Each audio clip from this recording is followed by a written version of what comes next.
Okay, so I'd like to introduce our next speaker, Dr. Angus, one of the members of the Wild Animal Welfare Committee. Congratulations to Angus, who's recently become an Associate Professor of Environmental Justice at Middlesex University School of Law. So congratulations on that, Angus. Where he teaches and researches criminology and law and is the programme leader for the Master's course in criminology. He's got research interests in animal and human rights law and antisocial behaviour. He's particularly interested in animal law and its enforcement and the reasons why people commit environmental crimes and crimes against animals. If you want to find out a bit more about his work, he's got a couple of books out, Animal Harm, Perspectives on Why People Harm and Kill Animals, and the second book on policing wildlife, which was published last year. So, given the complexities of law in this area, and not least perhaps legal differences across Hadrian's Wall, I think this is a very important area for us to be aware of, and I really look forward to hearing Angus's talk. So thank you, Angus. Over to you.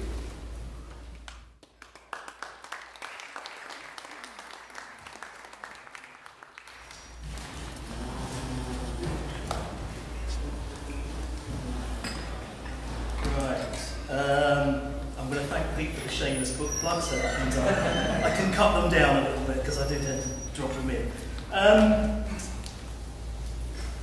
I'm going to attempt the challenging task of trying to condense about 2 hours worth of law stuff into about 25 minutes. I shall almost certainly fail, but what I'm going to try and do is to do a little bit of the kind of theory behind wild animal welfare law. In the last talk, we heard about the distinction between conservation and animal welfare. Most of the work that I do from a sort of criminology, school of law perspective is actually based around wildlife crime. And in fact, I think one of the things that I look at quite a bit is where there is actually a link between the two different areas. So that within wildlife crime and wildlife law, animal welfare sometimes creeps in by mistake or by accident. And particularly in relation to the sort of crime aspects, a lot of what the work I'm doing looks at this concept of ecological justice, this idea that criminal justice and the criminal law that we tend to use to enforce a lot of wildlife law needs to consider non-human victims. So it's distinguishing often between unintended harms, which we just heard a little bit about, but deliberate actions. And in fact, one of the basic principles of the law tends to be to try and punish deliberate actions, to punish human interventions in wildlife. And it does it in a variety of different ways. Okay, so I'm going to start with, first of all, I also teach some international law stuff, and in fact in international law, one of the interesting things is there's very little by way of a sort of overriding animal welfare law principle in international law. Okay. It was attempted with this Universal Declaration of Animal Rights in 1978. And what this did is it recommended that all animals should have the following legal rights. The right to live, the right to freedom, the right to home, specifically for wild animals, freedom from cruel or inhumane treatment, and freedom of expression rights. So the freedom to, if you like, be themselves. Within that, it also recommended some ideas around minimum standards of animal welfare, that there should be within each government some form of ministerial responsibility for animal rights, and that it should outlaw animal experimentation. I probably don't need that last bullet point that said it failed, because that's very much a kind of utopian view of giving animals rights and protection within legal systems. Didn't work. However, many of those things have kind of crept in to wildlife law and animal welfare law in a variety of different ways. So then we have the UN Charter for Nature, the World Charter for Nature. So its principles are respecting nature and its essential process. So it's about, if you like, regulating the human-animal conflict or the human-wildlife conflict. It sets up some of the things that we now have in other areas of environmental and wildlife law, the idea of sustainable development. So the second point, population levels should be at least sufficient. So it's the idea that we should not exploit animals to extinction, whilst at the same time actually safeguarding animal use and human interest in using animals. Interestingly as well, it brings in this idea of habitat protection, so that when you're looking at wild animal law, I'll just try and say wildlife law from this point on. When you're looking at wildlife law, you're looking at law that protects individual animals, but also that protects the habitats on which they depend, and bringing the two things together. Sustainable use, written in as point 4. And the last one, nature should be secured against degradation caused by warfare or other hostile activities. That one's still problematic. When you look at things like international criminal law, for example, actually enforcing that principle in relation to large-scale destruction of environment and wildlife as a result of warfare is actually quite problematic. And attempts have been made to get an idea like ecocide written into things like the Rome Statute of the International Criminal Court. So this idea that large-scale environmental and wildlife destruction should be seen as an international crime, a kind of crime against humanity, has been touted but has failed again. I should probably point out that some of this is going to be depressing. I should get that. I'm going to say failed quite a lot.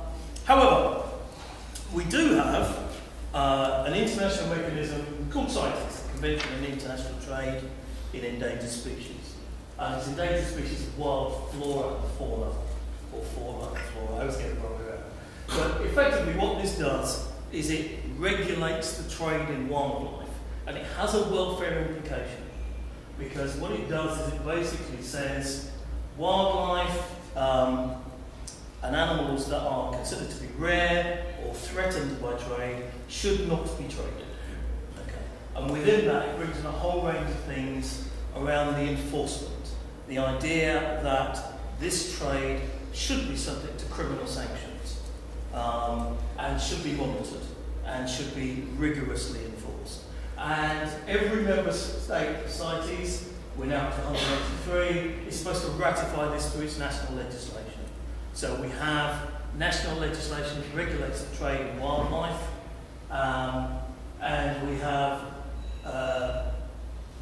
EU regulations, which hopefully stay in force, but EU wildlife trade regulations. And the EU is now itself a party to CITES. So there is a kind of, if you like, harmonised approach to preventing the trade in wildlife across the European Union, and it's replicated in other states as well. Okay. So while we don't have overriding international animal welfare law, what we have is a range of mechanisms that effectively bring animal welfare into wildlife law at a national level. Okay, so the principles. A little bit of principle and a little bit of practice. So there are, if you like, two principles that come in to wildlife law, I suppose. The public good is one, and the wildlife trust is another. And these effectively approach wildlife law from an anthropocentric perspective. It's protecting wildlife for the good of humans, if you like. And because it's a hunting and shooting and fishing environment, US law is quite interesting in this regard, because there have been challenges to protecting wildlife, and the possibility that it's a conflict with hunting and shooting culture. Okay. So Gear v Connecticut was a challenge to regulating game bird hunting. And the argument was effectively that the state did not have the power to do this. The US Supreme Court disagreed and said yes, the state actually does have the power to control and regulate game as a trust for the benefit of the people. Or put bluntly, it's in your interests to actually have wildlife protected. You will benefit from this in the future. And so the short-term interest in being able to shoot game is overridden by the long-term interest in having a sustainable wildlife populations. And then there's a second case here, Hughes v Oklahoma, which is, you can see there's a time difference between these two, where, again, the court expressly said, actually, yes, you can implement in law legitimate concerns over wildlife, their welfare, their conservation status. The argument was that this is a misuse of policing powers, actually saying, actually, no, this is not something that the state should be getting involved in. And the court disagreed. So the principles here of it's in the public good to conserve wildlife, and that holding wildlife in trust for future generations are something that states should be doing, are allowed to do, and can implement in their wildlife, have been the subject of a variety of different court decisions.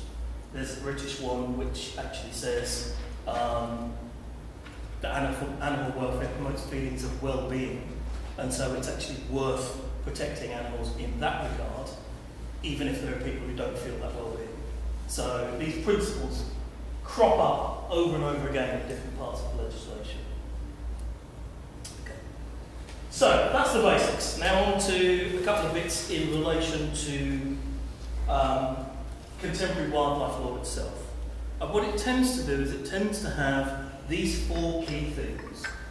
Okay, again, it's anthropocentric in nature. Okay. So it allows the killing and management of wildlife so it doesn't unduly interfere with human interests. And that would include things like pest control. I know I'm going to regret mentioning pest control, and it's going to come back to haunt me in terms of how it works. In terms of things like open general licenses that in some respects allow people to just say they are carrying out pest control. A bit more complicated than that, but. So killing and management of wildlife is one. Exploitation. Most wildlife law, most wildlife protection law does not actually ban the use of wildlife. It allows it to continue. But what it does is it specifies the limits on how you can exploit wildlife. It specifies the limits on what the welfare considerations might be. Protection. So here is where you're talking about prohibition of acts which harm individual animals beyond the permitted level. And what you see in wildlife law a lot is things that specify what is and is not an offence. And there's a distinction, if you like, between wildlife law and what we might call pure animal welfare law, which I'll talk about.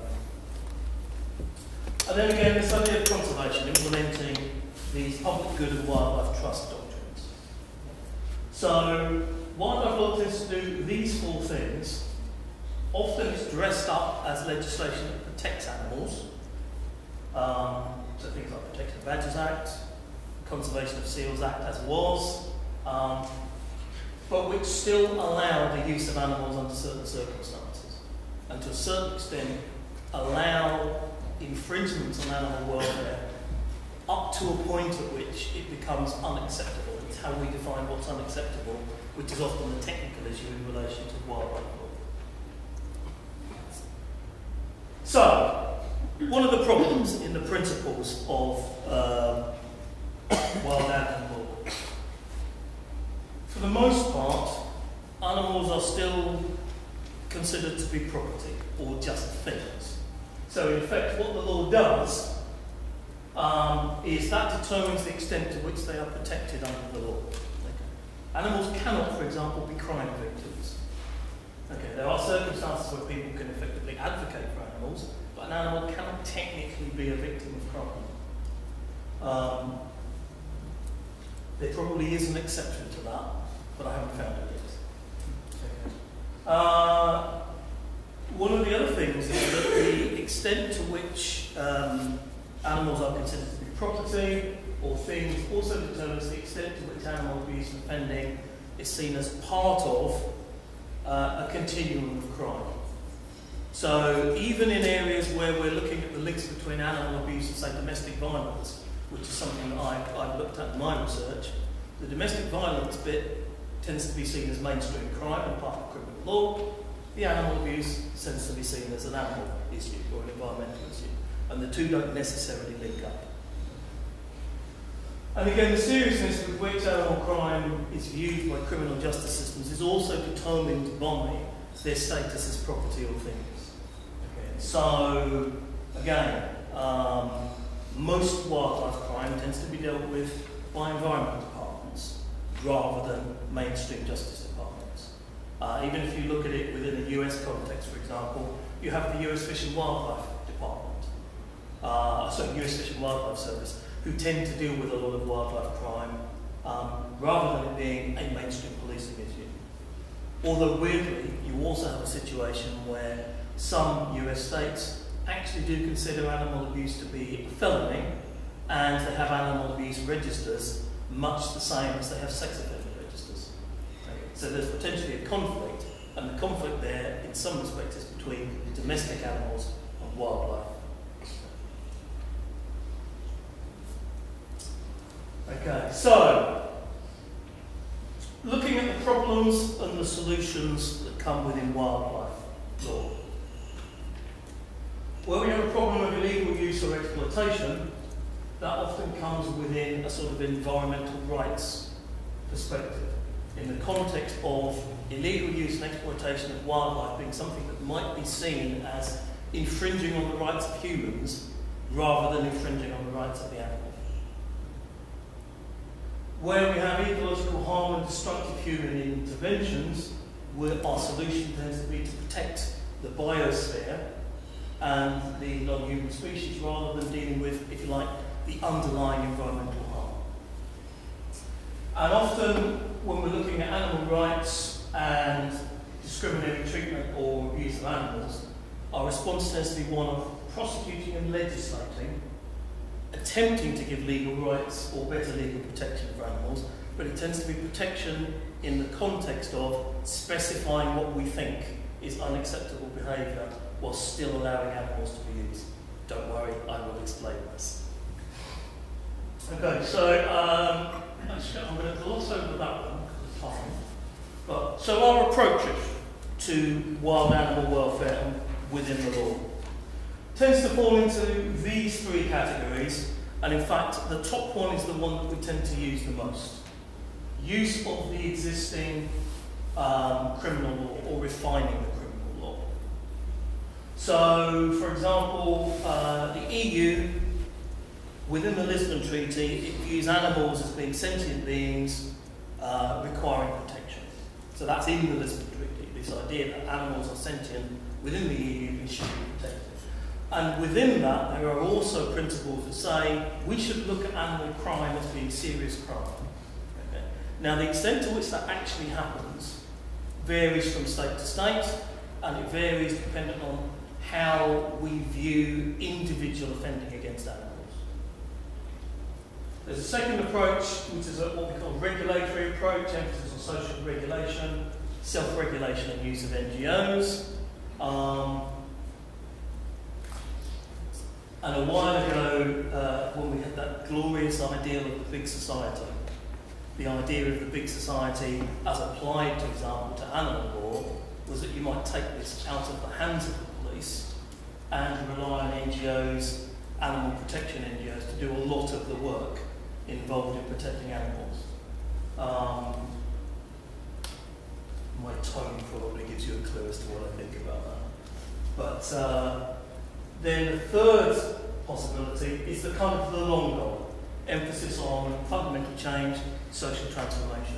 So in effect, we're hoping to educate people as to how they should consider animals and how we should look at animal law and protection. So, here's what happens in practice, if you like. It's around, largely around criminalisation, and our principles of animal law are largely around criminalising particular behaviours for various reasons. One is that by specifying offences, we hope that it will act as a deterrent. Okay, so if there's enough prosecution, if there is enough conviction, if enough people go to prison, although in reality they don't, that will act as a deterrent to people against harming animals.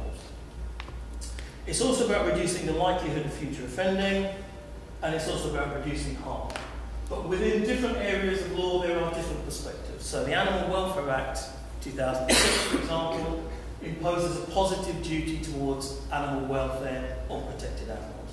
So it specifies that you should respect the individual needs of animals. So if you are an owner or a responsible person, you have a duty to actually promote positive animal welfare. It extends things like the definitions of unnecessary suffering, so that whereas previously unnecessary suffering considered only really physical harm, it now includes mental cruelty, distress, an animal not being able to exhibit its normal behaviour patterns, and so on. And it does embed this in the criminal law. So the Animal Welfare Act, if you like, is positive in one respect.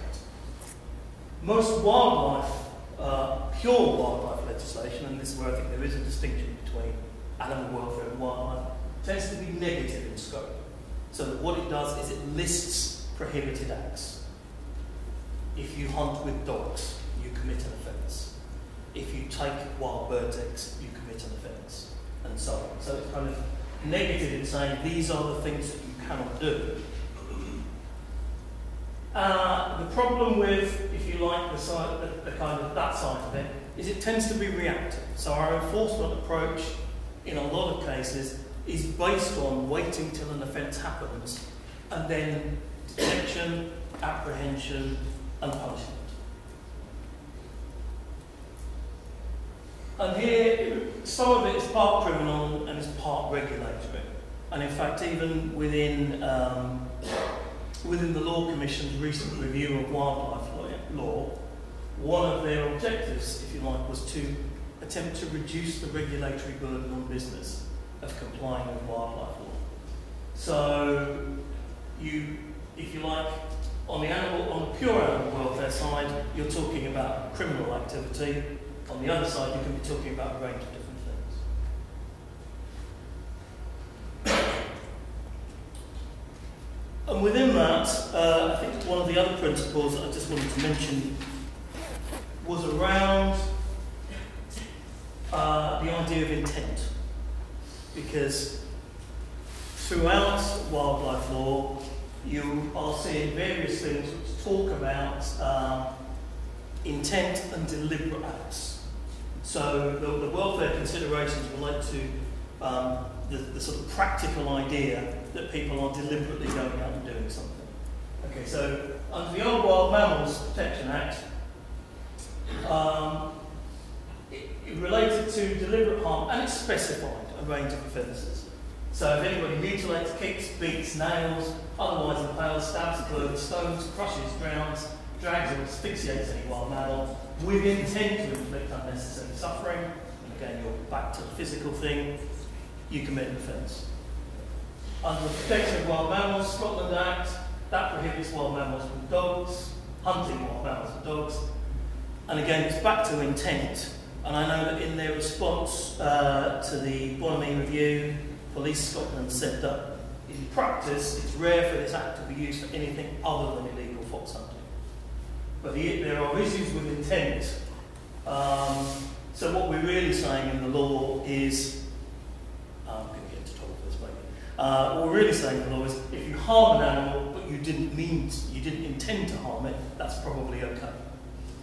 It's not okay, but it's probably really difficult to prosecute under those circumstances. Okay, so some problems with our wildlife law. Some of our laws are conservation, management and trade legislation which are really being used to, are are intended to protect, but they don't protect. As I say, they allow the continued exploitation of animals. They allow the continued use of animals. That's not a kind of moral judgment. That's saying that effectively, if you have a law that's trying to outlaw certain things, but it allows legal misuse to carry on, or legal use to carry on, it becomes problematic to enforce. And one of the things that we found in looking at legislation is that you find a whole range of loopholes. You find laws that say an animal is protected in these circumstances, but if you do something else, you're okay. You have some animal protection laws that give powers of arrest, some that don't. Some that have options for prison sentences, some that don't. You have voluntary and inconsistent law enforcement in some areas where we are still relying on NGOs to do a certain amount of the enforcement work. That's no criticism, that's just the reality.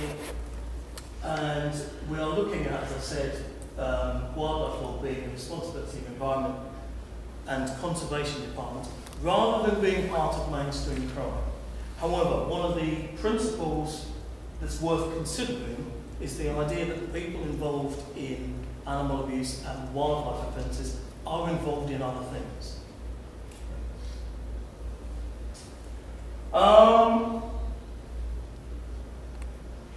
Also within this, one of the sort of principles that we've looked at in some of the work that I've been doing is around lenient punishment, I suppose, is probably the best way to explain it.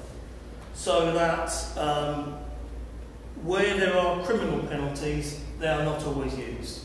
And in fact, in some areas, there's been various pieces of research that have concluded that actually penalties tend to be at the lower end of the scale. Because sometimes things will get in front of courts who will go, it's just an animal. And even where there are provisions related to things like aggravated circumstances, these aren't always brought to the attention of courts and these aren't always considered in sentencing. So, I've noticed the time, so I will stop here with my... That's the kind of theory that what happens. I've decided I'm going to try and end on an upbeat note as to what should happen. Okay, so, what should happen is that we should start to look at animal crime as part of a continuum of offending, linking it to other kinds of criminal behaviour that goes on. It should be fully recorded by statutory agencies. It's an enduring problem that nobody really knows how much animal crime is going on, because some of this isn't recorded and doesn't show up in crime figures. It should be a policing priority. It should attract appropriate resources, because in some areas there is still an element of enforcement that's done on a largely voluntary basis. This principle of a duty to ensure welfare, I'm going to cheekily flag this up as a discussion point for later on, knowing there's a panel this afternoon, and to query whether that can be applied to wildlife. So this duty to ensure welfare, can it be applied? And then in relation to sentencing, to get across this idea that actually, when we are investigating and prosecuting wildlife crime and wildlife abuse, that there are specialists available to do this.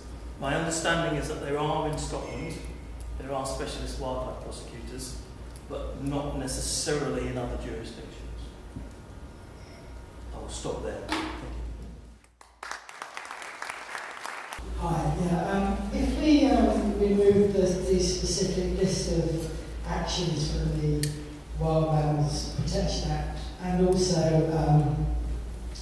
remove the need for intent, would we not have banned all cruelty to wildlife? It depends on how you remove intent. What I really meant was simply making it illegal to cause unnecessary suffering to wild animals. Yeah, whether or not you would ban everything is perhaps debatable. I mean, one of the debates that there's a, I was talking about this somebody earlier on, there's a huge debate about the use of the words intent or deliberate and whether you should replace them with something else. I'm going to try to not let this turn into a law seminar. Knowingly or recklessly tends to be the kind of almost the default to say that if you know that what you're going to do is going to cause harm to animals, but you carry on and do it anyway, so you're reckless if you like as to the consequences. That's a kind of bit of oversimplification, but that tends to be that gets trotted out quite a lot as that's the solution to the problem. So that rather than just banning things outright, because there are going to be some circumstances where somebody might accidentally harm an animal, and then I suppose the argument might be, should you prosecute somebody for something that's an accident? Such as running over a rabbit. Yeah, I'll take that example. Yeah, I mean, I suppose the short answer is yes, but you probably have to legislate for all the circumstances where maybe somebody does something accidentally and shouldn't then be subject to a criminal prosecution. So that's where something like knowingly or recklessly comes in, to say, look, if you know what you're doing and you go ahead and do it anyway, then you must accept the risk. And then you can't say, I mean, that doesn't cover every circumstance. I guess there's still going to be sort of accidents.